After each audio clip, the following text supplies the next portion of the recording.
Let us continue. Radius of orbit. Radius of orbit formula we got as per Bohr's model.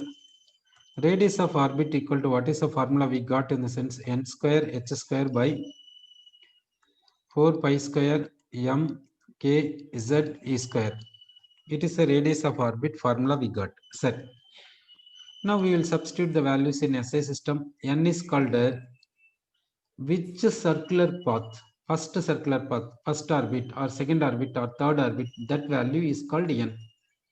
First orbit means n is equal to 1, we have to substitute. Second orbit means n is equal to 2, we have to substitute like this. Then we will see h. H is called Planck's constant. Planck's constant is 6.625 into 10 to the power of minus 34 joule second. It is Planck's constant. Then by this 4, pi value is 3.14. M is called mass of electron. Mass of electron is 9.1 into 10 power minus 31 kilogram. K is called proportionality constant.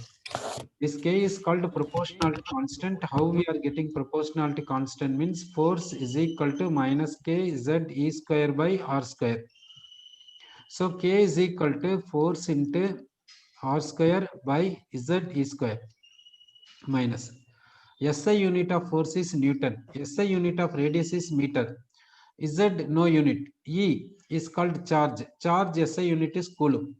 Charge SI unit is coulomb. Therefore, K SI unit Newton meter square per coulomb square. That value we are substituting 9 into 10 to the power of 9 Newton meter square per coulomb square. K. Z is atomic number. E is called charge of electron. E is called what means charge of electron.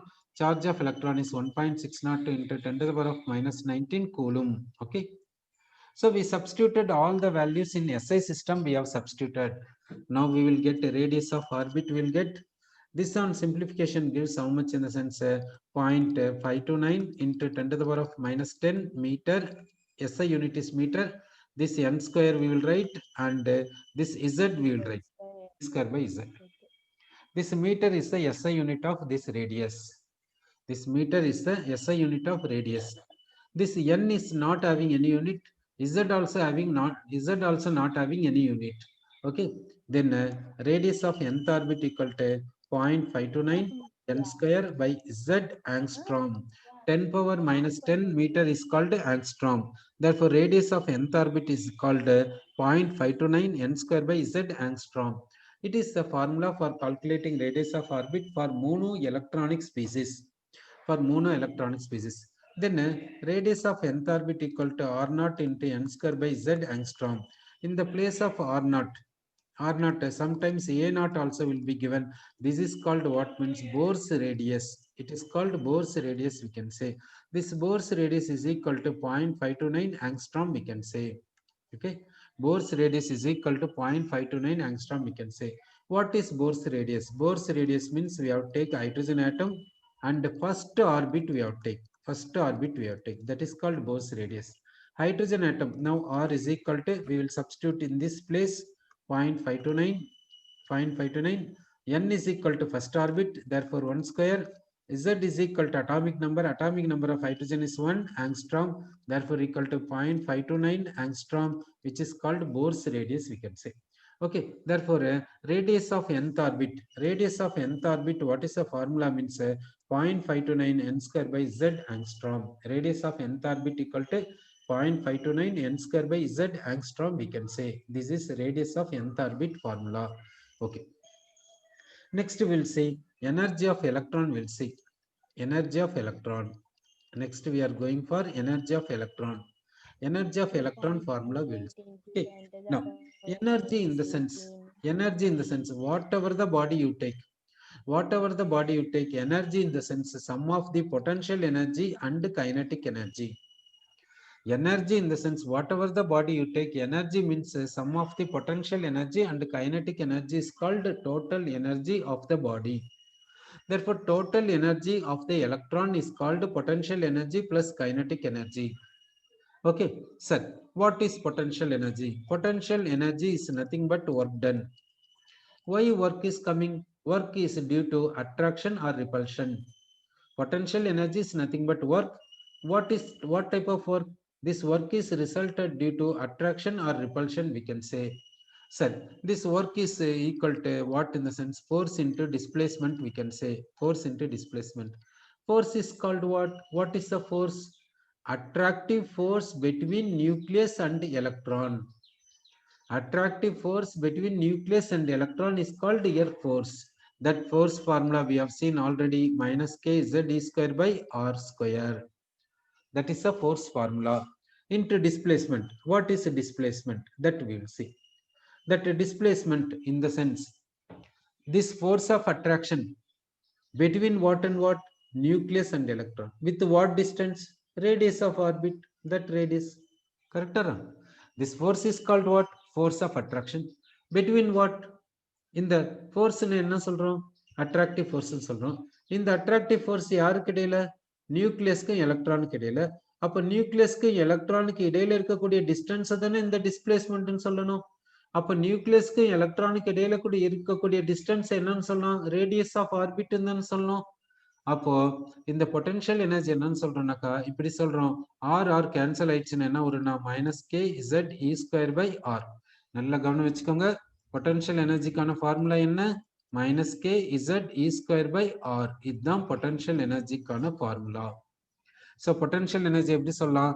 Minus K Z E square by ஆர்னு சொல்லலாம். அடுத்து வந்து kinetic எனர்ஜியை find out பண்ணும். So kinetic energy என்னன்னு சொல்லலாம்னா of M V ஸ்கொயர்னு சொல்லலாம். ரேடியஸ் ஆஃப் ஆர்பிட்ல ஒரு டெரிவேஷனை பார்த்தோம். என்ன டெரிவேஷன் என்னக்கா, centripetal force is equal to minus of centrifugal ஃபோர்ஸ்னு பார்த்தோம். சென்ட்ரிஃபீட்டல் ஃபோர்ஸ்னா force of attraction between nucleus and electron. அது எவ்வளவுனா minus K Z E square by R square. Centrifugal force எவ்வளவுனா எம்பி ஸ்கொயர் பை ஆர். அப்படின்னா M V square value கிடைக்குது இல்ல? அப்ப எம்பி ஸ்கொயர் எவ்வளவு கிடைக்குது? K Z E square by R. இதுதான் கைனடிக் எனர்ஜி. அப்போ கைனடிக் எனர்ஜிக்கான ஃபார்முலா பார்த்துக்கோங்க, 1/2 K Z E square by R. இதுதான் கைனடிக் எனர்ஜிக்கான ஃபார்முலா. அப்போ கைனடிக் எனர்ஜிக்கான ஃபார்முலா என்ன வருது? 1/2 K Z E square by R. Potential எனர்ஜிக்கான ஃபார்முலா என்ன வருது? Minus K Z E square by R. இசட்ன்றது என்ன? Atomic number. இந்த பொட்டன்ஷியல் எனர்ஜியும் இந்த கைனடிக் எனர்ஜியும் இந்த டோட்டல் எனர்ஜியில சப்ஸ்டியூட் பண்ணுங்க. அப்போ total energy is equal to என்ன வருது பாருங்க. பொட்டன்ஷியல் எனர்ஜி என்ன சப்ஸ்டியூட் பண்ணலாம்? Minus K Z E square by ஆர்னு சப்ஸ்டியூட் பண்ணலாம். கைனடிக் எனர்ஜி எவ்வளவு சப்ஸ்டியூட் பண்ணோம்? Half K Z E square by ஆர்னு சப்ஸ்டியூட் பண்ணோம். அப்போ டோட்டல் எனர்ஜி என்ன வரும்? Total energy is equal to minus 1/2 K Z E square by R. இதுதான் டோட்டல் எனர்ஜிக்கான ஃபார்முலா. ஓகே, அப்போ டோட்டல் எனர்ஜிக்கான ஃபார்முலா என்னன்னா minus 1/2 K Z E square by R. Potential எனர்ஜிக்கான ஃபார்முலா என்ன? Minus K Z E square by R. Kinetic எனர்ஜிக்கான formula என்ன? 1/2 K Z E square by R. Okay, so இந்த ஃபார்முலாவை ரிமெம்பர் பண்ணணும். சரி, இப்போ இந்த டோட்டல் எனர்ஜிக்கான ஃபார்முலா என்ன? Minus 1/2 K Z E square by R. இந்த ஆரை சப்ஸ்டியூட் பண்ணுங்க. ஆருக்கான ஃபார்முலாவை என்ன பார்த்தோம் ப்ரீவியஸ்ல? இங்க பாருங்க, ஆருக்கான என்ன formula? Radius of orbit. Radius of nth ஆர்பிட்கான ஃபார்முலா இது தானே, n square h square by 4 pi square m k z d square தானே. இந்த ரேடியஸ் ஆஃப் ஆர்பிட்டை இங்க சப்ஸ்டியூட் பண்ணுங்க. ரேடியஸ் ஆஃப் ஆர்பிட்டை இங்க சப்ஸ்டியூட் பண்ணீங்கன்னா உங்களுக்கு டோட்டல் எனர்ஜி கிடைக்கும். சரி, அப்போ எனர்ஜி இஸ் ஈக்குவல் டு, இப்போ total energy, this energy is equal to என்ன ஃபார்முலானா minus 1/2 K Z E square by R substitute பண்றோம். ஆர் என்னது? n square h square by 4 pi square m z k e square. R substitute பண்ணியாச்சு. Okay, so இப்போ R value என்னன்றது இங்க பாத்துக்கோங்க. ஆர்ன்றது என்ன? n square h square by 4 pi square m k z e square. Okay, அந்த R இங்க substitute பண்றோம். n square h square by 4 pi square m z k e square substitute பண்ணியாச்சு. ஓகே, இப்போ எனர்ஜியை கால்குலேட் பண்றோம். எவ்வளவு வருதுன்னா minus 2 pi square m z square k square e power 4 by n square h square. என்னென்ன cancel ஆயிருக்குது பாருங்க. இங்க இந்த 2 கேன்சல் ஆகும், அவ்வளவுதான். இந்த 2 கேன்சல் ஆகும், வேற எதுவுமே கேன்சல் ஆகாது. ஓகேவா? அப்போ எனர்ஜிக்கான ஃபார்முலா, அப்போ எனர்ஜிக்கான ஃபார்முலா என்ன வருதுன்னா சோன்ஸ் வருது. அப்போ எனர்ஜிக்கான ஃபார்முலா என்ன வந்துச்சு? Minus 2 pi square M Z square K square E power 4 by N square H square. இதுதான் எனர்ஜிக்கான ஃபார்முலா. ஓகே, இதுல வேல்யூஸ் எல்லாம் சப்ஸ்டியூட் பண்ணி எனர்ஜிக்கான வேல்யூ என்னன்னு பார்க்கலாம். ஓகே, சரி, எனர்ஜி இந்த வேல்யூஸை சப்ஸ்டியூட் பண்ணலாம். எஸ்ஐ சிஸ்டம்ல சப்ஸ்டியூட் பண்ணலாம். மைனஸ் 2 பை வேல்யூ எவ்வளவுனா 3.14. ஓகே, அடுத்து எம்னா மாஸ் ஆஃப் எலக்ட்ரான் எவ்வளவுன்னா 9.1 into 10⁻³ கிலோகிராம். அடுத்து Z என்றது அட்டாமிக் நம்பர், அதை அப்படியே எழுதிக்கோங்க. K என்றது ப்ரொபோர்ஷனாலிட்டி கான்ஸ்டன்ட், அதுக்கான வேல்யூ எவ்வளவுன்னா 9 into 10⁻9 9 newton metre square per coulomb square. அடுத்து வந்து E என்றது சார்ஜுக்கான வேல்யூ எவ்வளவுன்னா 1.602 into 10⁻−19 கூலும் பவர் 4 எழுதியாச்சு. ஓகே, சார்ஜை சப்ஸ்டியூட் பண்ணியாச்சு. அடுத்து வந்து இந்த எண்ணை அப்படியே எழுதிடும். அடுத்து ஹெச்சுக்கான வேல்யூ எழுதுறோம். பிளாங்க்ஸ் கான்ஸ்டன்ட்டுக்கான வேல்யூ என்னன்னா 6.625 into 10⁻−34 joule second. Okay, Planck's கான்ஸ்டன்ட்டுக்கான வேல்யூ எழுதியாச்சு. எல்லா வேல்யூமே SI யூனிட்ல சப்ஸ்டியூட் பண்ணியாச்சு. இதை சிம்பிளிஃபை பண்ண என்ன வரும்னா -2.18 into 10⁻−18 வரும். இந்த Z² எழுதிக்கலாம். அடுத்து இந்த n² எழுதிக்கலாம். யூனிட் என்னன்னா ஜூல் பர் ஆட்டம். ஏன் ஆட்டம் சொல்றேன்னா ஒரு ஸ்பீசிஸ்க்கு, ஒரு எலக்ட்ரானுக்கான எனர்ஜி இவ்வளவு. ஓகேவா, ஒரு எலக்ட்ரானுக்கான எனர்ஜி இவ்வளவு. இங்க ஆட்டம்ன்றதை விட ஸ்பீசிஸ் என்று சொல்லலாம். ஏன்னா இது மோனோ எலக்ட்ரானிக் ஸ்பீசிஸ்க்கு தான் இது அப்ளிகபிள். அதாவது சிங்கிள் எலக்ட்ரான் இருக்கக்கூடிய ஸ்பீசிஸ்க்கு தான் இது அப்ளிகபிள் ஆகும். ஹைட்ரஜன் ஆட்டம் பண்ணும்போது ஆட்டம் சொல்லலாம். யூனிபாசிட்டிவ் ஹீலியம் பண்ணும்போது என்ன பண்றது, அப்ப அயான் தானே சொல்லணும். அதனால இது வந்து மோனோ எலக்ட்ரானிக் ஸ்பீசிஸ்க்கு மட்டும்தான். இது யாருடைய எனர்ஜினா ஒரு எலக்ட்ரானுடைய எனர்ஜி. ஒரு எலக்ட்ரானுடைய எனர்ஜி இப்படி சொல்லலாம். சரி, அடுத்து வந்து இந்த ஜூல் பர் ஆட்டமை எலக்ட்ரான் வோல்ட் பர் ஆட்டமா எப்படி மாத்துறது அன்ட்டு பார்க்கலாம். அப்படின்னா ஒரு எலக்ட்ரான் வோல்ட்டுக்கும் ஜூலுக்கும் உள்ள ரிலேஷன் என்னன்னா 1.602 into 10⁻−19. ஓகேவா, ஒரு எலக்ட்ரான் வோல்ட்டுக்கும் ஒரு ஜூலுக்கும் உள்ள ரிலேஷன் என்னன்னா 1.602 into 10⁻−19. இப்போ இந்த ஜூல்னுடைய வேல்யூவை இங்க சப்ஸ்டியூட் பண்ணுங்க, உங்களுக்கு எலக்ட்ரான் வோல்ட் வரும். அப்போ இப்போ வந்து இந்த ஜூலை எலக்ட்ரான் வோல்ட்டா மாத்தணும் இந்த ரிலேஷனை வச்சு. அப்படி மாத்தினா நமக்கு என்ன வருதுன்னா -13.6 Z²/n² எலக்ட்ரான் வோல்ட் பர் ஆட்டம்னு கிடைக்குது. சரி, அடுத்து என்ன பண்றேன்னாக்கா இந்த ஜூலை வந்து கிலோ ஜூலா மாத்துறோம். ஜூலை கிலோ ஜூலா மாத்தணும்னா என்ன பண்ணணும், என்ன relation, 1 kilojoule is equal to 10⁻³ joule. இந்த ரிலேஷனை யூஸ் பண்ணி இந்த ஜூலை கிலோ ஜூலா மாத்தலாம். அடுத்து 1 mole is equal to Avogadro number of species.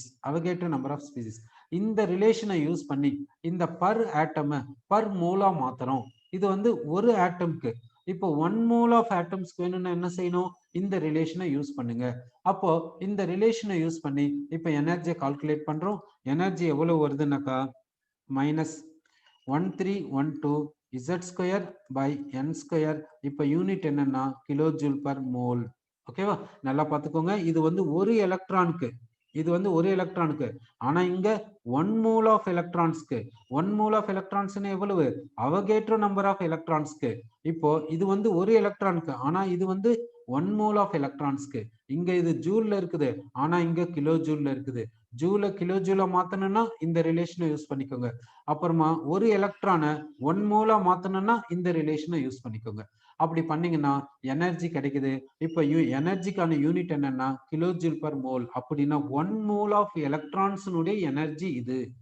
Okay, அடுத்து வந்து இந்த கிலோ ஜூலை கிலோ கேலரிஸா மாத்திரம். அதுக்கான ரிலேஷனை பார்க்கலாம். 1 kilo gallery equal to 4.2 kilo joule. இந்த ரிலேஷனை யூஸ் பண்ணி இந்த கிலோ ஜூலை கிலோ கேலரிஸா மாத்திரம். அப்படி மாத்தினா எவ்வளவு வருதுன்னா -313.6 Z²/n² kilo calories per mole. ஓகேவா, அப்படின்னா இந்த இடத்துல என்ன பண்ணிருக்கிறேன்னா கிலோ கேலரிஸ்ல சொல்லியிருக்கோம், இங்க கிலோ ஜூல்ல சொல்லியிருக்கோம். இது ரெண்டுமே 1 மோல் ஆஃப் எலக்ட்ரான்ஸ் தான், ஆனா இது ரெண்டுமே ஒரு எலக்ட்ரானுக்கு தான். இங்க எலக்ட்ரான் வோல்ட்ல சொல்லியிருக்கோம், இங்க வந்து ஜூல்ல சொல்லியிருக்கோம். சரி, எனர்ஜி ஆஃப் எலக்ட்ரானை இப்படி சொல்றோம். சரி, இப்போ வந்து இந்த எனர்ஜி ஆஃப் எலக்ட்ரான், இங்க வந்து எனர்ஜி ஆஃப் எலக்ட்ரானுக்கான ஃபார்முலா இப்படி சொல்லியிருக்கோம். இங்க Z என்றது அட்டாமிக் நம்பர் எப்பவுமே பாசிட்டிவா தாங்க இருக்கும். ஹைட்ரஜன் ஆட்டம்னு எடுத்துக்கிட்டீங்கன்னா அட்டாமிக் நம்பர் 1ன்னு சொல்லுவோம். சரி, n என்றது வந்து இதுவும் பாசிட்டிவ் இன்டிஜர். என்னக்கா ஃபர்ஸ்ட் ஆர்பிட்னா n is equal to 1, fourth ஆர்பிட்னா n is equal to 4. அப்படிதானே சொல்ல போறோம். அப்ப ரெண்டுமே பாசிட்டிவ் தான். அப்படின்னா எனர்ஜி எந்த வேல்யூல வருது பாருங்க, நெகட்டிவ்ல தானே வருது. அப்படின்னா எனர்ஜி ஆஃப் எலக்ட்ரான் எப்படி வருதுன்னா நெகட்டிவ்ல வருது. எனர்ஜி ஆஃப் எலக்ட்ரான் நெகட்டிவ்ல வருது. எங்கேயாவது எனர்ஜி நெகட்டிவ்ல வந்ததை பார்த்துருக்கீங்களா? இப்போ ஒரு வாழைப்பழத்தை சாப்பிட்றோம், எதுக்கு, எனர்ஜி கிடைக்கணும்ட்டு. அப்போ ஒரு வாழைப்பழத்தை சாப்பிட்டாக்கா X கலோரிஸ் எனர்ஜி வருதுன்னு தானே அர்த்தம். இப்போ ஒண்ணுமே சாப்பிடலன்னு வச்சுக்கோ, 0 கலோரிஸ். இப்போ ஒண்ணுமே சாப்பிடல, எவ்வளவு எனர்ஜி எடுத்துக்கணும்? 0 கலோரிஸ் எடுத்துக்கணும்னு சொல்றோம். எனர்ஜி எங்கேயாவது நெகட்டிவ்ல சொல்ல முடியுமா? சொல்ல முடியாது. அதுக்கு மீனிங் இருக்குதா? இல்லன்னு தானே அர்த்தம். ஆனா இங்க எனர்ஜி ஆஃப் எலக்ட்ரானை எப்படி நெகட்டிவ்ல சொல்லலாம்? அப்படின்னா இங்க நம்ம கால்குலேட் பண்ணுமே, இவ்வளவு நேரம் டெரிவேஷன் பண்ணுமே, டெரிவேஷன் பண்ணி நமக்கு என்ன வந்துச்சு? எனர்ஜி ஆஃப் எலக்ட்ரான் வந்துச்சு. எப்படி வந்துச்சு? நெகட்டிவ்ல வந்துச்சு. அப்படின்னா நெகட்டிவ்ல போய் எனர்ஜி இருக்குமா? இருக்காது தானே. அப்ப எப்படி இங்க நெகட்டிவ்ல சொல்லலாம்? அப்படின்னா இங்க நெகட்டிவ்ல நீல்ஸ் போர் சொல்லியிருக்காருன்னா, அப்படின்னா energy of electron Niels Bohr இது போல டிரைவ் பண்ணி நெகட்டிவ்ல கொண்டு வந்து விட்டிருக்கிறாருன்னா, இதுக்கு வேற ஏதோ மீனிங் இருக்குது அன்ட்டு அர்த்தம். வேற ஏதோ மீனிங் இருக்குதுன்னா அப்படின்னா என்ன? என்ன மீனிங்? அப்படின்னா எந்த மீனிங்ல அவரு இந்த எனர்ஜி ஆஃப் எலக்ட்ரானை டிரைவ் பண்ணாரு? எனர்ஜி ஆஃப் எலக்ட்ரானை நெகட்டிவ்ல சொல்றாருன்னா அவருடைய தாட் என்ன? அவருடைய மீனிங் என்ன? என்றதை இப்ப பார்க்க போறோம். சரி, இப்ப என்ன செய்யலாம்னாக்கா, இப்ப வேக்யூம் டியூப் எடுத்துக்கலாம். இங்க என்ன எடுத்துக்கிறேன்னா வேக்யூம் டியூப் எடுத்துக்கிறோம். வேக்யூம் டியூப் எடுத்துக்கிறோம். இந்த வேக்யூம் டியூப்ல என்ன பண்றோம்னா ஒரு புரோட்டானை தூக்கி போடுறோம். ஒரு புரோட்டானை தூக்கி போடுங்க, ஒரு எலக்ட்ரானை தூக்கி போடுங்க. ஒரு புரோட்டானையும் ஒரு எலக்ட்ரானையும் இந்த வேக்யூம் டியூப்ல போடுங்க. நீங்க போட்டிங்க பாருங்க, டிராப் பண்ணிங்க பாருங்க. அந்த நேரத்துல டிராப் பண்ண நேரத்துல புரோட்டானுக்கு எலக்ட்ரானுக்கு இடையில எவ்வளவுங்க டிஸ்டன்ஸ்? ஒரு புரோட்டானை தூக்கி வேக்யூம் டியூப்ல போடுறீங்க, ஒரு எலக்ட்ரானை தூக்கி வேக்யூம் டியூப்ல போடுறீங்க. அந்த நேரத்துல புரோட்டானுக்கு எலக்ட்ரானுக்கு இடையில என்னங்க டிஸ்டன்ஸ் இருக்கும்? இன்ஃபினிட்டி இருக்கும். ஏன் இன்ஃபினிட்டி இருக்குது? ஏன்னா நம்ம தானே ஒரு புரோட்டானை தூக்கி போடுறோம், ஒரு எலக்ட்ரானை தூக்கி போடுறோம். அப்படின்னா அதுக்கு இடையில அட்ராக்ஷன் இல்லைன்னு தானே அர்த்தம். அப்படின்னா அட்ராக்ஷன் இல்லைன்னா எவ்வளவு டிஸ்டன்ஸ்? இன்ஃபினிட்டி டிஸ்டன்ஸ் அர்த்தம். புரோட்டானுக்கு எலக்ட்ரானுக்கு இடையில டிஸ்டன்ஸ் இன்ஃபினிட்டியா இருந்தா தானே அட்ராக்ஷன் இல்லைன்னு அர்த்தம். சரி, ஏன் அட்ராக்ஷன் கிடையாது? ஒரு புரோட்டானை ஒரு இடத்துல இருந்து கொண்டு வந்து இங்க போட்டோம், ஒரு எலக்ட்ரான் இன்னொரு இடத்துல இருந்து கொண்டு வந்து இங்க போட்டோம். அப்போ அங்க ரெண்டு பேருக்கு இடையில அட்ராக்ஷன் கிடையாது. அட்ராக்ஷன் கிடையாதுன்னு இன்ஃபினிட்டி டிஸ்டன்ஸ்ல இருக்குதுன்னு அர்த்தம். சரி, வேக்யூம் டியூப்ல ஒரு புரோட்டானையும் ஒரு எலக்ட்ரானையும் போட்டு விட்டாச்சு. கொஞ்ச நேரம் பொறுத்து பாருங்க, இந்த புரோட்டானும் எலக்ட்ரானும் இன்ஃபினிட்டி டிஸ்டன்ஸ்ல தான் இருக்குமா, இல்ல ஹைட்ரஜன் ஆட்டமா மாறிட்டு இருக்குமா? யோசிச்சு பாருங்க. புரோட்டானையும் எலக்ட்ரானையும் டிராப் பண்ணி விட்டோம். டிராப் பண்ற டைம்ல இன்ஃபினிட்டி டிஸ்டன்ஸ், அந்த நேரத்துல அட்ராக்ஷன் கிடையாது. அப்புறமா கொஞ்ச நேரம் பொறுத்து பாத்தீங்கன்னா அது ரெண்டுமே ஆட்டோமேட்டிக்கா என்ன ஆகும்னா ஹைட்ரஜன் ஆட்டமா மாறிடும். அப்படின்னா புரோட்டானுக்கு எலக்ட்ரானுக்கு இடையில அட்ராக்ஷன் வந்துச்சா இல்லையா? புரோட்டானுக்கு எலக்ட்ரானுக்கு இடையில அட்ராக்ஷன் வந்திருக்குது. அட்ராக்ஷன் வந்திருக்குதுன்னா புரோட்டான் எலக்ட்ரானை பிடிச்சி இழுக்குது. அப்படின்னா எலக்ட்ரான் புரோட்டான் கிட்ட போகுது. அப்படிதானே அர்த்தம். அப்படின்னா electron has gone near to proton, இப்படிதானே அர்த்தம். அப்படின்னா எலக்ட்ரான் வந்து புரோட்டான் கிட்ட போயிருக்குது. ஏன்னா எலக்ட்ரானுக்கு மாஸ் கம்மி, புரோட்டானுக்கு மாஸ் அதிகம். அதனால எலக்ட்ரான் வந்து புரோட்டான் கிட்ட போகும். சரி, அப்படின்னா electron has gone near to proton. அப்படின்னா electron has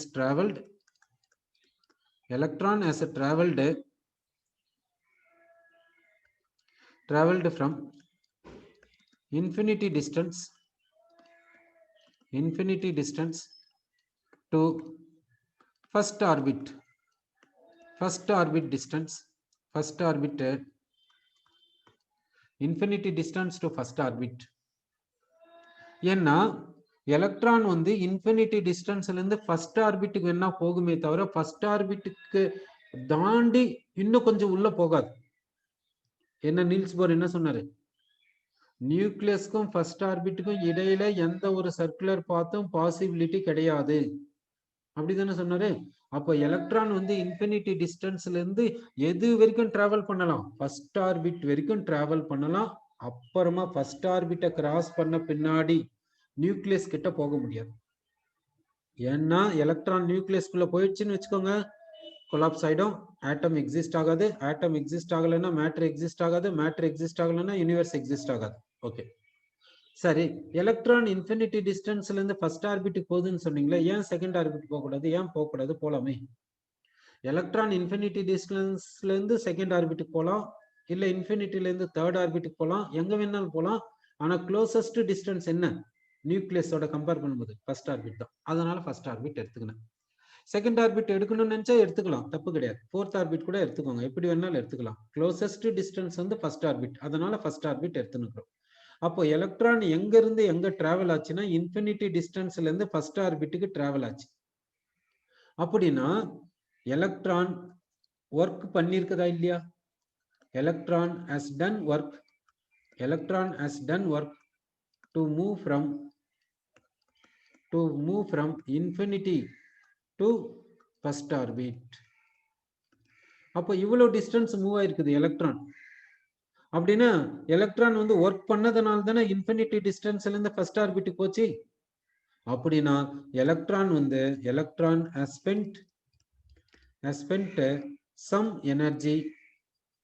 energy to do above work. அப்படின்னா எலக்ட்ரான் என்ன பண்ணிக்குதுன்னா கொஞ்சம் எனர்ஜியை ஸ்பெண்ட் பண்ணிக்குது இந்த ஒர்க்கை பண்றதுக்கு. அப்படின்னா எலக்ட்ரான் கொஞ்சம் எனர்ஜியை ஸ்பெண்ட் பண்ணிருக்குது. சரி, எவ்வளவு எனர்ஜியை ஸ்பெண்ட் பண்ணிச்சு யாருக்கு தெரியும்? ஃபர்ஸ்ட் எலக்ட்ரானை பார்க்க முடியுமா? பார்க்க முடியாது. ஆர்பிட்டை பார்க்க முடியுமா? பார்க்க முடியாது. எல்லாமே ஒரு இமேஜினரி தானே, நீல்ஸ் போர்னுடைய இமேஜினேஷன் தானே இது. அப்ப எலக்ட்ரான் எவ்வளவு எனர்ஜியை ஸ்பெண்ட் பண்ணிச்சுன்னா சொல்ல முடியுமா? சொல்ல முடியாது. எலக்ட்ரான் எவ்வளவு எனர்ஜி ஸ்பெண்ட் பண்ணிச்சுன்னு சொல்ல முடியாது. எலக்ட்ரானுடைய எனர்ஜி எவ்வளவுன்னா அதையும் சொல்ல முடியாது. ஃபர்ஸ்ட் எலக்ட்ரானே பார்க்க முடியாது. அப்ப அதனுடைய எனர்ஜி எப்படி கால்குலேட் பண்றது? அதனுடைய எனர்ஜியை ஃபைண்ட் அவுட் பண்றதுக்கு இது வரைக்கும் எந்த ஒரு எக்ஸ்பெரிமெண்டலையும் ப்ரூஃப் கிடையாது. எலக்ட்ரானுடைய எனர்ஜி வந்து இப்படி கால்குலேட் பண்ணணும், இப்படி ஃபைண்ட் அவுட் பண்ணணும், இதுதான் அதுக்கு எக்ஸ்பெரிமெண்டல் எவிடன்ஸ். எக்ஸ்பெரிமெண்டல் எவிடன்ஸ் கிடையாது, எக்ஸ்பெரிமெண்ட் கிடையாது. அப்ப நீல்ஸ் போர் மட்டும் எப்படி எனர்ஜியை டிரைவ் பண்ணாரு? அவர் என்ன செஞ்சிட்டாருன்னா, புரோட்டானுக்கும் எலக்ட்ரானுக்கு இடையில டிஸ்டன்ஸ் இன்ஃபினிட்டி. அப்போ இந்த எலக்ட்ரான் புரோட்டானை அட்ராக்ட் பண்ணல, இந்த புரோட்டானை அட்ராக்ட் பண்ணலன்னா பொட்டன்ஷியல் எனர்ஜி எவ்வளவுன்னா 0. எலக்ட்ரானுக்கும் புரோட்டானுக்கு இடையில டிஸ்டன்ஸ் வந்து இன்ஃபினிட்டி இருக்கும் போது எலக்ட்ரான் புரோட்டானை அட்ராக்ட் பண்ணல, அட்ராக்ஷன் இல்லைன்னா பொட்டன்ஷியல் எனர்ஜி 0.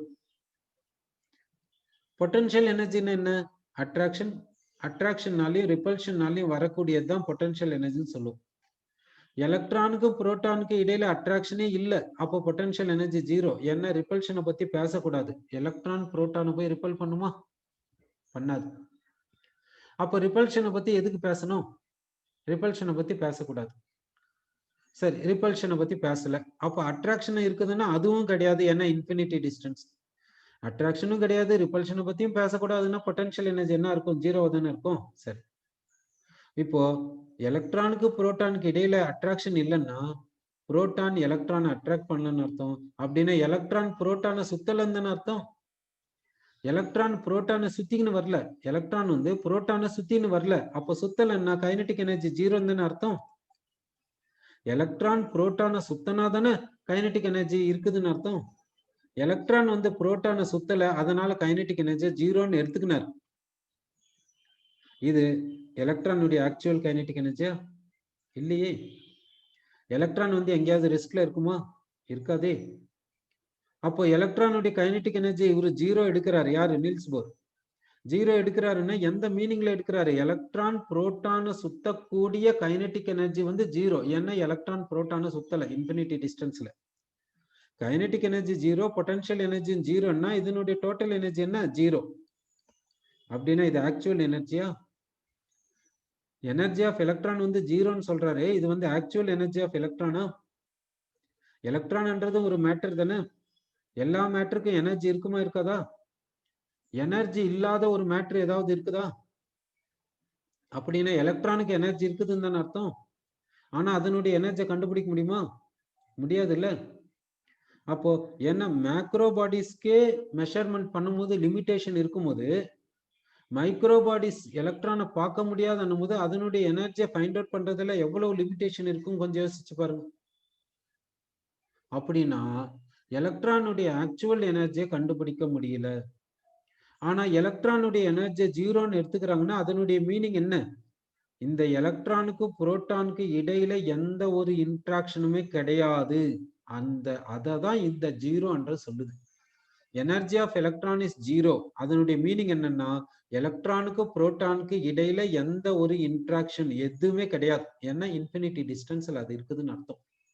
அப்போ எலக்ட்ரானுக்கும் புரோட்டானுக்கு இடையில டிஸ்டன்ஸ் இன்ஃபினிட்டியா இருந்தால் அந்த எலக்ட்ரானுக்கு பொட்டன்ஷியல் எனர்ஜி ஜீரோன்னு சொல்றோம், கைனடிக் எனர்ஜி ஜீரோன்னு சொல்றோம், டோட்டல் எனர்ஜி ஜீரோன்னு சொல்றோம். இது எல்லாமே ஆக்சுவல் கிடையாது வித் ரெஸ்பெக்ட் டு புரோட்டான். இதை வச்சுதான் சொன்னது. சரி, இப்ப என்ன சொன்னோம்னா எலக்ட்ரானையும் புரோட்டானையும் இந்த வேக்யூம் டியூப்ல டிராப் பண்ணியாச்சு. எலக்ட்ரான் வந்து புரோட்டான் கிட்ட போகுது அப்படின்னு எலக்ட்ரான் வந்து ஒர்க் பண்ணுது அப்படின்னு எலக்ட்ரானை எனர்ஜியை ஸ்பெண்ட் பண்ணிடுச்சு. இந்த எலக்ட்ரான் எங்க இருந்து வந்துச்சு? இன்ஃபினிட்டி டிஸ்டன்ஸ்ல இருந்து வந்துச்சு. அந்த நேரத்துல இந்த எலக்ட்ரானுடைய எனர்ஜி எவ்வளவு? ஜீரோ. இன்ஃபினிட்டி டிஸ்டன்ஸ்ல எலக்ட்ரானுடைய எனர்ஜி ஜீரோ. ஜீரோன்னா நல்லா புரிஞ்சுக்கோங்க, with respect to proton. Actual energy கிடையாது, அதை பத்தி பேச முடியாது. சரி, இன்ஃபினிட்டி டிஸ்டன்ஸ்ல எலக்ட்ரானுடைய எனர்ஜி வந்து ஜீரோ. இந்த எலக்ட்ரான் ஒர்க்க பண்ணுது. எப்படி எப்படி ஒர்க் பண்ணுச்சு? இதுதான் புரோட்டான் கிட்ட போச்சு இல்ல, அப்படின்னா ஒர்க் பண்ணிச்சுன்னு தானே அர்த்தம், அப்படின்னா எனர்ஜியை ஸ்பெண்ட் பண்ணிச்சுன்னு தானே அர்த்தம். இனிஷியலா இதனுடைய எனர்ஜி ஜீரோ, இங்க எனர்ஜியை ஸ்பெண்ட் பண்ணிச்சுன்னா அப்படின்னா ஃபர்ஸ்ட் ஆர்பிட்டுக்கு வந்த பின்னாடி இதனுடைய எனர்ஜி என்னவா இருக்கும்? ஃபர்ஸ்ட் ஆர்பிட்டுக்கு வந்துடுச்சு, இப்போ இதனுடைய எனர்ஜி என்னவா இருக்கும்? நெகட்டிவா தானே இருக்கும். வேற பாசிபிலிட்டி என்ன?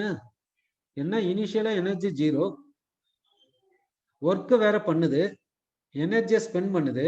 எனர்ஜியை ஸ்பெண்ட் பண்ண பின்னாடி இப்ப எனர்ஜி என்ன இருக்கும்? நெகட்டிவா இருக்கும். அதனாலதான் energy of electron is negative. Energy of electron is negative ஏன்னு சொல்றேன்னா இதுதான் நீல்ஸ் போர்னுடைய தாட்டு. நீல்ஸ் போர் வந்து எனர்ஜி ஆஃப் எலக்ட்ரான் இங்க டிரைவ் பண்ணிருக்காருல்ல, இதை எப்படி டிரைவ் பண்ணாருன்னா இந்த மாதிரி தாட்ல தான் அவரு டிரைவ் பண்ணார். இந்த மாதிரி ஒரு அசம்ஷனை அவருடைய மைண்ட்ல கிரியேட் பண்ணி அதன் பிரகாரம் எனர்ஜி ஆஃப் எலக்ட்ரானை டிரைவ் பண்ணாரு. அப்படின்னா இந்த ஃபார்முலாலாம் இருக்குதே, இந்த எனர்ஜி ஆஃப் எலக்ட்ரானை கால்குலேட் பண்றதுக்கு இந்த ஃபார்முலாலாம் இருக்குதே, இதெல்லாம் ஆக்சுவலானா ஆக்சுவல் கிடையாது. ஆக்சுவல் எனர்ஜி ஆஃப் எலக்ட்ரான் கிடையாது. எல்லாமே என்ன? With respect to nucleus, with respect to proton. சரி, இப்போ எனர்ஜி ஆஃப் எலக்ட்ரான் ஏன் நெகட்டிவ்ன்றது புரியுது. எனர்ஜி ஆஃப் எலக்ட்ரான் நெகட்டிவ்ன்றது வந்து என்னன்னாக்கா ஆக்சுவல் எனர்ஜி கிடையாது, வித் ரெஸ்பெக்ட் டு நியூக்ளியஸ்ன்றது புரிஞ்சிச்சு. சரி, ஓகே. இப்போ இந்த ஃபார்முலா எடுத்துக்கின்னு எனர்ஜி ஆஃப் எலக்ட்ரானை கால்குலேட் பண்ணலாம். ஓகே, இப்போ எனர்ஜி ஆஃப் எலக்ட்ரானை கால்குலேட் பண்ணலாம். இப்போ என்ன எடுத்துக்கிறோன்னா ஹைட்ரஜன் ஆட்டம் எடுத்துக்கிறோம். ஹைட்ரஜன் ஆட்டம் எடுத்துக்கணும். இப்போ ஃபார்முலா எடுத்துக்கலாம். எனர்ஜி இஸ் ஈக்குவல் டு என்ன ஃபார்முலானா -13.6 Z²/n² electron volt per atom. இதுதான் இந்த ஃபார்முலா எடுத்துக்கணும். இப்போ என்ன பண்றேன்னா ஹைட்ரஜன் ஆட்டம்னா Z is equal to 1, Z is equal to 1 substitute பண்ணிக்கலாம். இப்போ n இஸ் ஈக்குவல் டு 1 எடுத்துக்கலாம். n is equal to 1. n is equal to 1 ன்னா first orbit. n is equal to 1 என்னன்னா first orbit. Okay, first stationary path. இந்த first stationary பாத்துக்கு energy calculate பண்றோம். இந்த n is equal to 1 இங்க substitute பண்ணுங்க. Hydrogen atom Z is equal to 1 substitute பண்ணுங்க. Energy of electron கிடைக்குது. அது எவ்வளவுன்னா -13.6 எலக்ட்ரான் வோல்ட். ஓகே, ஃபர்ஸ்ட் ஆர்பிட்டுக்கான எனர்ஜியை கண்டுபிடிச்சாச்சு. இப்போ அதே போல இப்போ செகண்ட் ஆர்பிட்டுக்கு போறோம். செகண்ட் ஆர்பிட்டுக்கான எனர்ஜியை கண்டுபிடிக்கிறோம்.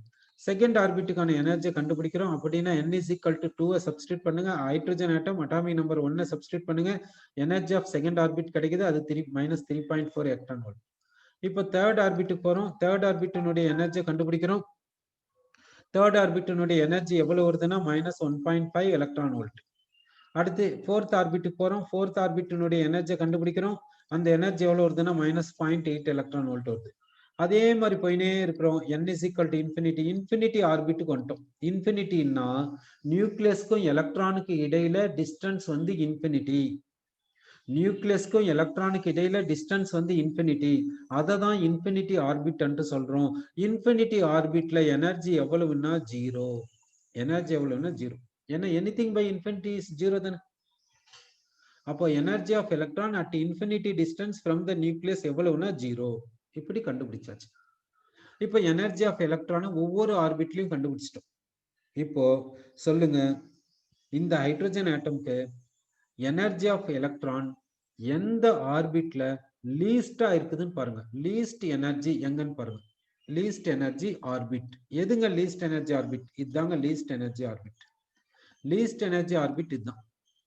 மற்றது எல்லாத்தையும் என்னன்னு சொல்லணும்னா ஹையர் எனர்ஜி ஆர்பிட்ஸ் சொல்லலாம். Higher energy orbits.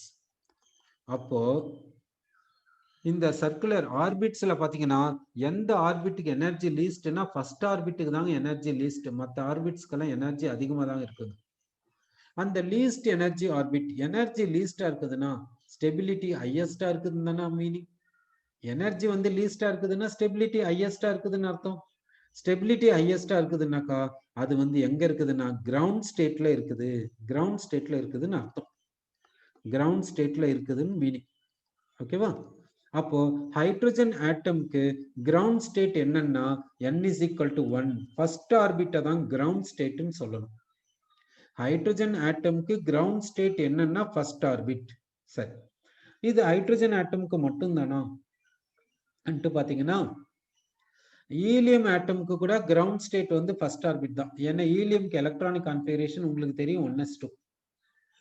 ஈலியம் ஆட்டம்க்கு கூட கிரவுண்ட் ஸ்டேட் கான்ஃபிகரேஷன் என்னன்னா ஃபர்ஸ்ட் ஆர்பிட். வேற யாருக்குமே கிரவுண்ட் ஸ்டேட் ஃபர்ஸ்ட் ஆர்பிட் கிடையாது. ஆனா mono electronic species, mono electronic ஸ்பீசிஸ்க்கு கிரவுண்ட் ஸ்டேட் என்னன்னா ஃபர்ஸ்ட் ஆர்பிட். அவ்வளவுதான். எந்த மோனோ எலக்ட்ரானிக் ஸ்பீசிஸ் வேணும்னாலும் எடுத்துக்கோங்க, அதுல இருக்கக்கூடிய எலக்ட்ரான் ஒண்ணுதான். அப்படின்னா ஒரே ஒரு எலக்ட்ரான் இருக்குதுன்னா கிரவுண்ட் ஸ்டேட் என்னன்னா ஃபர்ஸ்ட் ஆர்பிட் தான் கிரவுண்ட் ஸ்டேட். அப்படின்னா மத்த ஆர்பிட்ஸ் எல்லாம் என்ன, மத்த ஆர்பிட்ஸ் எல்லாம் என்னன்னு சொல்லணும்னா எக்ஸைட்டட் ஸ்டேட்னு சொல்லணும். மத்த ஆர்பிட்ஸ் எல்லாம் எக்ஸைட்டட் ஸ்டேட்னு சொல்லணும். அப்படின்னா second orbit, third orbit, infinity orbit எல்லாமே எக்ஸைட்டட் ஸ்டேட். கிரவுண்ட் ஸ்டேட்னாவே ஃபர்ஸ்ட் ஆர்பிட். யாருக்கு? மோனோ எலக்ட்ரானிக் ஸ்பீசிஸ்க்கு மட்டும்தான். சப்போஸ் நான் லித்தியம் ஆட்டம் எடுத்துக்கிறேன், அதுக்கு எலக்ட்ரானிக் கான்ஃபிகரேஷன் 1s2 2s1, அதுக்கு கிரவுண்ட் ஸ்டேட் வந்து ஃபர்ஸ்ட் ஆர்பிட் அப்படி சொல்லாமன்னு சொல்லக்கூடாது. மல்டி எலக்ட்ரான் ஆட்டம்ஸ்க்கு கிரவுண்ட் ஸ்டேட் 1 கிடையாது. மோனோ எலக்ட்ரானிக் ஸ்பீசிஸ்க்கும் ஈலியம் ஆட்டம்க்கும் மட்டும்தான் கிரவுண்ட் ஸ்டேட் ஃபர்ஸ்ட் ஆர்பிட். மற்ற மல்டி எலக்ட்ரான் ஆட்டம்ஸ்க்கு கிரவுண்ட் ஸ்டேட் ஃபர்ஸ்ட் ஆர்பிட் கிடையாது. ஓகே, சரி. அப்படின்னா செகண்ட் ஆர்பிட்ல இருந்து இன்ஃபினிட்டி ஆர்பிட் வரைக்கும் என்னன்னு சொல்லணும்னா எக்ஸைட்டட் ஸ்டேட்னு சொல்லணும். இப்ப இந்த செகண்ட் ஆர்பிட் என்னன்னு சொல்லணும்னா least energy among higher energy orbits. அதனால இதை ஃபர்ஸ்ட் எக்ஸைட்டட் ஸ்டேட்னு சொல்றோம். இந்த தேர்ட் ஆர்பிட் என்னன்னு சொல்றோம்னா செகண்ட் எக்ஸைட்டட் ஸ்டேட்னு சொல்றோம். ஃபோர்த் ஆர்பிட் என்னன்னு சொல்றோம்னா தேர்ட் எக்ஸைட்டட் ஸ்டேட்னு சொல்றோம். அப்போ ஃபர்ஸ்ட் எக்ஸைட்டட் ஸ்டேட்னா செகண்ட் ஆர்பிட்னு அர்த்தம், செகண்ட் எக்ஸைட்டட் ஸ்டேட்னா தேர்ட் ஆர்பிட்னு அர்த்தம், தேர்ட் எக்ஸைட்டட் ஸ்டேட்னா ஃபோர்த் ஆர்பிட்னு அர்த்தம். அப்படின்னா ஃபிஃப்த் ஆர்பிட்டுக்கு என்ன excited state? Fourth excited state. Infinity ஆர்பிட்டுக்கு என்ன எக்ஸைட்டட் ஸ்டேட்? இன்ஃபினிட்டி தான். சரியா? ஓகே, அப்போ வந்து இது போல சொல்றேங்க. ஓகே, இது போல சொல்லியாச்சு. அப்போ கிரவுண்ட் ஸ்டேட் என்ன, இது என்னன்னு சொல்லியாச்சு. இப்போ வந்து பிரின்சிபல் குவாண்டம் நம்பர் அதிகமாச்சுன்னா எனர்ஜி ஆஃப் எலக்ட்ரான் என்ன ஆகும் பார்க்க போறோம். இப்போ பிரின்சிபல் குவாண்டம் நம்பர் அதிகமாச்சுன்னா எனர்ஜி ஆஃப் எலக்ட்ரான் என்ன ஆகும் பார்க்க போறோம். Okay, energy of electron actual energy கிடையாது, வித் ரெஸ்பெக்ட் டு நியூக்ளியஸ். அதை பத்தி தான் பேசுவோம். ஓகேவா? சிலபஸ்ல இருக்கிறது என்னன்னா ஆக்சுவல் எனர்ஜி ஆஃப் எலக்ட்ரான் கிடையாது, energy of electron with respect to nucleus. அதுதான் சிலபஸ்ல இருக்கிறது. ஓகே, ஆக்சுவல் எனர்ஜி பத்தி பேச முடியாது, அதனால இல்லை. ஓகே, இப்போ வந்து பாத்தீங்கன்னா பிரின்சிபல் குவாண்டம் நம்பர்னா இதுதான், இந்த எண்ணை தான் பிரின்சிபல் குவாண்டம் நம்பர்னு சொல்றோம். இந்த பிரின்சிபல் குவாண்டம் நம்பர் அதிகமாச்சுன்னா எனர்ஜி ஆஃப் எலக்ட்ரான் என்ன ஆகுது பார்க்கலாம். ஃபர்ஸ்ட் ஆர்பிட்ல எனர்ஜி வந்து -13.6, செகண்ட் ஆர்பிட்ல -3.4. அப்படின்னா எனர்ஜி ஆஃப் எலக்ட்ரான் அதிகமாகுதுன்னு தானே அர்த்தம். தேர்ட் ஆர்பிட்ல எனர்ஜி வந்து -1.5. அப்போ எனர்ஜி ஆஃப் எலக்ட்ரான் என்ன ஆகுது? அதிகமாகுது.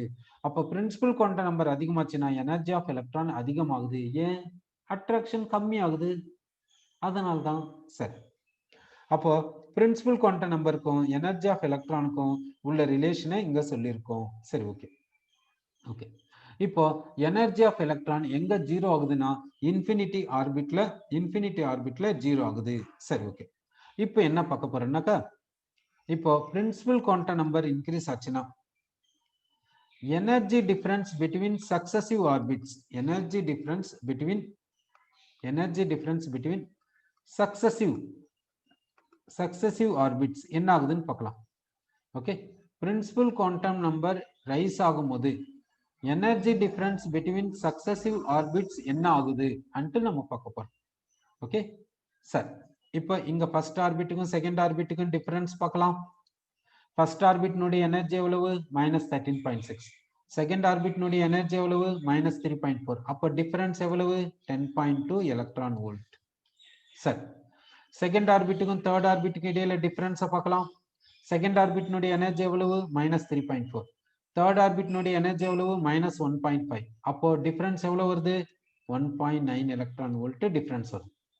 தேர்ட் ஆர்பிட்டுக்கும் ஃபோர்த் ஆர்பிட்டுக்கும் எனர்ஜி டிஃபரன்ஸை பார்க்கலாம். இங்க தேர்ட் ஆர்பிட்டுக்கு -1.5, செகண்ட் ஆர்பிட்டுக்கு -0.8. அப்போ டிஃபரன்ஸ் எவ்வளவு வருது 0.7 வருது. ஓகேங்களா?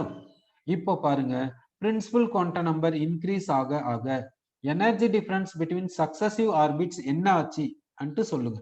எனர்ஜி டிஃபரன்ஸ் பாருங்க, ஃபர்ஸ்ட் ஆர்பிட்டுக்கும் செகண்ட் ஆர்பிட்டுக்கு இடையில டிஃபரன்ஸ் 10.2, செகண்டுக்கும் தேர்டுக்கு இடையில 1.9, தேர்டுக்கும் ஃபோர்த்துக்கு இடையில 0.7. அப்ப என்ன ஆகுது டிக்ரீஸ் ஆகுதுன்னு சொல்லலாமா? சரி, இது போல டிக்ரீஸ் ஆகுதுன்ட்டு சொல்றோம். சரி, ஓகே. இப்போ நம்ம என்ன பார்க்க போறோம்னாக்கா, இப்போ வந்து என்ன பண்ணலாம்னா ஹைட்ரஜன் ஆட்டம் எடுத்துக்கலாம். அடுத்து He+ எடுத்துக்கலாம், He+ அயன் எடுத்துக்கலாம். இதுக்கு ஃபர்ஸ்ட் ஆர்பிட்னுடைய எனர்ஜியை பார்க்கலாம், ஃபர்ஸ்ட் ஆர்பிட்னுடைய எனர்ஜியை பார்க்கலாம். இதுக்கு ஃபர்ஸ்ட் ஆர்பிட்னுடைய எனர்ஜியை பார்க்கலாம். என்ன சொல்றீங்க? இங்க இது ஒரு எலக்ட்ரான் இருக்குது, இதுகிட்டயும் ஒரு எலக்ட்ரான் தான் இருக்குது, ரெண்டுமே மோனோ எலக்ட்ரானிக் ஸ்பீசிஸ் தான். இதனுடைய எலக்ட்ரான் ஃபர்ஸ்ட் ஆர்பிட்ல எடுத்துக்கலாம், இதனுடைய எலக்ட்ரானையும் ஃபர்ஸ்ட் ஆர்பிட்ல எடுத்துக்கலாம். இப்போ ஃபர்ஸ்ட் ஆர்பிட் எனர்ஜி இங்க ரெண்டு பேருக்கும் எப்படி இருக்கும்? ஃபர்ஸ்ட் ஆர்பிட் எனர்ஜி இங்க ரெண்டு பேருக்கும் சேமா இருக்கும்னு சொல்றீங்களா இல்ல டிஃபரெண்டா இருக்குமா? எதுக்கும் ஃபார்முலா வச்சு கால்குலேட் பண்ணிடலாம். Sir, energy is equal to -13.6 Z² n² electron volt per atom, இப்படி சொல்லியாச்சு. இப்போ சப்ஸ்டியூட் பண்ணிக்கலாம். இப்போ ஹைட்ரஜன் ஆட்டம்னா அட்டாமிக் நம்பர் 1 சப்ஸ்டியூட் பண்ணுங்க, ஃபர்ஸ்ட் ஆர்பிட் 1 சப்ஸ்டியூட் பண்ணுங்க. அப்ப எனர்ஜி என்ன வருது -13.6 எலக்ட்ரான் வோல்ட் வருது. அப்படின்னா ஹைட்ரஜன் ஆட்டம்ல எலக்ட்ரான் ஃபர்ஸ்ட் ஆர்பிட்ல இருக்கும்போது அதனுடைய எனர்ஜி எவ்வளவுன்னா -13.6 எலக்ட்ரான் வோல்ட்.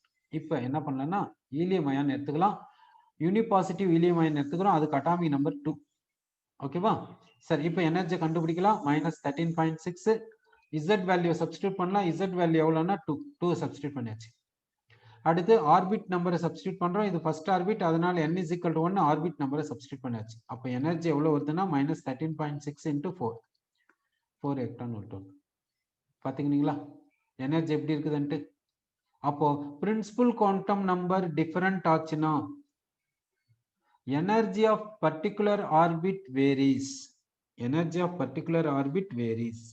ஓகே, அப்போ அட்டாமிக் நம்பர் இன்க்ரீஸ் ஆச்சுன்னா ஹைட்ரஜனுக்கு அட்டாமிக் நம்பர் 1, யூனிபாசிட்டிவ் ஹீலியம் அயனுக்கு atomic number 2, atomic number increase ஆச்சுன்னா எனர்ஜி என்ன ஆகுது? இப்போ எனர்ஜி ஆஃப் ஃபர்ஸ்ட் ஆர்பிட் எவ்வளவு? இங்க -13.6. இங்க எனர்ஜி ஆஃப் ஃபர்ஸ்ட் ஆர்பிட் எவ்வளவு? 4 ஆல மல்டிப்ளை பண்ணோம். அப்போ எனர்ஜி என்ன ஆகுது? Energy of particular orbit decreases. ஏன் எனர்ஜி டிக்ரீஸ் ஆச்சு? இங்க எனர்ஜி, இந்த இடத்துல எனர்ஜி அதிகமா இருக்குது, இந்த இடத்துல எனர்ஜி கம்மியா இருக்குது. ஏன் கம்மியா இருக்குது? ரெண்டுமே ஒரே ஆர்பிட் தானே, ரெண்டு பேர்கிட்டயும் சேம் நம்பர் ஆஃப் எலக்ட்ரான்ஸ் தானே இருக்குது. அப்படி இருக்கும்போது ஏன் இங்க எனர்ஜி அதிகமா இருக்குது, ஏன் இங்க எனர்ஜி கம்மியா இருக்குது? அது காரணம் என்னன்னா நியூக்ளியஸ்ல இருக்கக்கூடிய புரோட்டான்ஸ். இந்த ஹைட்ரஜன் ஆட்டம்ல பாத்தீங்கன்னா ஒரு புரோட்டான் இருக்குது, அதுக்கான ரிலேட்டிவ் சார்ஜை கொடுத்தாச்சு, ஒரு எலக்ட்ரான். இங்க அட்ராக்ஷன் நடக்குது. ஆனா யூனிபாசிட்டிவ் ஹீலியம் அயானுக்கு அட்டாமிக் நம்பர் என்ன? 2. அப்படின்னா நியூக்ளியஸ்ல எத்தனை புரோட்டான்ஸ் இருக்குது? 2 புரோட்டான்ஸ் இருக்குது, அதுக்கான ரிலேட்டிவ் சார்ஜ் கொடுத்தாச்சு, எலக்ட்ரான் கொடுத்தாச்சு. இங்க 2 புரோட்டான்ஸ்க்கும் ஒரு எலக்ட்ரானுக்கு இடையில அட்ராக்ஷன் நடக்குது, ஆனா இங்க ஒரு புரோட்டானுக்கு எலக்ட்ரானுக்கு இடையில அட்ராக்ஷன் நடக்குது. அப்போ இங்க 2 புரோட்டான்ஸ் இந்த எலக்ட்ரானை அட்ராக்ட் பண்ணும்போது இங்க அட்ராக்ஷன் எப்படி இருக்கும்? அதிகமா இருக்கும். இங்க ஒரு புரோட்டான் எலக்ட்ரானை அட்ராக்ட் பண்ணும்போது அட்ராக்ஷன் எப்படி இருக்கும்? கம்மியா இருக்கும். இங்க அட்ராக்ஷன் கம்மியா இருக்கிறதுனால தான் எனர்ஜி அதிகமா இருக்குது, இங்க அட்ராக்ஷன் அதிகமா இருக்கிறதுனால எனர்ஜி கம்மியா இருக்கு. ஓகேவா? சரி, அப்போ வந்து அட்டாமிக் நம்பர் இன்க்ரீஸ் ஆச்சுன்னா energy of electron of a particular orbit என்ன ஆகும்னா டிக்ரீஸ் ஆகும்னு சொல்றோம். சரி, அட்ராக்ஷன் வந்து அட்டாமிக் நம்பர் வேரி ஆச்சுன்னா அட்ராக்ஷன் வேரி ஆகும். ஏன்னா அட்டாமிக் நம்பர் வேரி ஆச்சுன்னா நியூக்ளியஸ்ல நம்பர் ஆஃப் புரோட்டான்ஸ் வேரி ஆகும், அதனால பாசிட்டிவ் சார்ஜ் மேக்னிடியூட் வேரி ஆகும். ஸோ அட்ராக்ஷன் மேக்னிடியூட் வேரி ஆகும், அதனால எனர்ஜி ஆஃப் எலக்ட்ரான் வேரி ஆகும். ஓகேவா? ஸோ கன்க்ளூஷன் என்ன? அட்டாமிக் நம்பர் இன்க்ரீஸ் ஆச்சுன்னா எனர்ஜி ஆஃப் எலக்ட்ரான் டிக்ரீஸ் ஆகும். சரி, ஸோ இது வரைக்கும் நம்ம என்னென்ன பாயிண்ட் பார்த்தோம்ட்டு பார்க்கலாம். ரேடியஸ் ஆஃப் ஆர்பிட் பார்த்தோம். ரேடியஸ் ஆஃப் ஆர்பிட்கான ஃபார்முலா என்ன? n²h² 4π² mzke². இதை சிம்பிளிஃபை பண்ண என்ன வருது? 0.529 n² z ஆங்ஸ்ட்ராம் வருது. இந்த ஃபார்முலா ரிமெம்பர் பண்ணிக்கணும். அடுத்து பொட்டன்ஷியல் எனர்ஜி பார்த்தோம். பொட்டன்ஷியல் எனர்ஜிக்கான ஃபார்முலா என்ன பார்த்தோம்? Minus kZe²/r. அடுத்து கைனடிக் எனர்ஜிக்கான formula minus 1 plus 1/2 kZe²/r. Kinetic எனர்ஜினா எப்பவுமே பாசிட்டிவா தான் இருக்கும். அடுத்து டோட்டல் எனர்ஜிக்கான ஃபார்முலாவை பார்த்தோம். அது என்னன்னா மைனஸ் 1/2 kZe²/r. அடுத்து r வேல்யூ சப்ஸ்டியூட் பண்ணா நமக்கு என்ன வருது? Minus 2π² mZk²e⁴ by n²h². இதை வந்து சிம்பிளிஃபை பண்ணா என்ன ஃபார்முலா வருதுன்னா minus 13.6 Z²/n² electron volt per atom வருது. இப்போ அடுத்து வந்து எனர்ஜி ஆஃப் எலக்ட்ரான் ஏன் நெகட்டிவ்? ஏன் நெகட்டிவ்னாக்கா நம்ம ஃபைண்ட் அவுட் பண்ண எனர்ஜி வந்து ஆக்சுவல் எனர்ஜி கிடையாது வித் ரெஸ்பெக்ட் டு நியூக்ளியஸ். சரி, எனர்ஜி ஆஃப் எலக்ட்ரான் வந்து இன்ஃபினிட்டி டிஸ்டன்ஸ்ல இருக்கும்போது எப்படி இருக்கும்? ஜீரோவா இருக்கும். இன்ஃபினிட்டி டிஸ்டன்ஸ்ல எலக்ட்ரான் இருக்கும்போது அதனுடைய total energy zero, potential energy zero, kinetic energy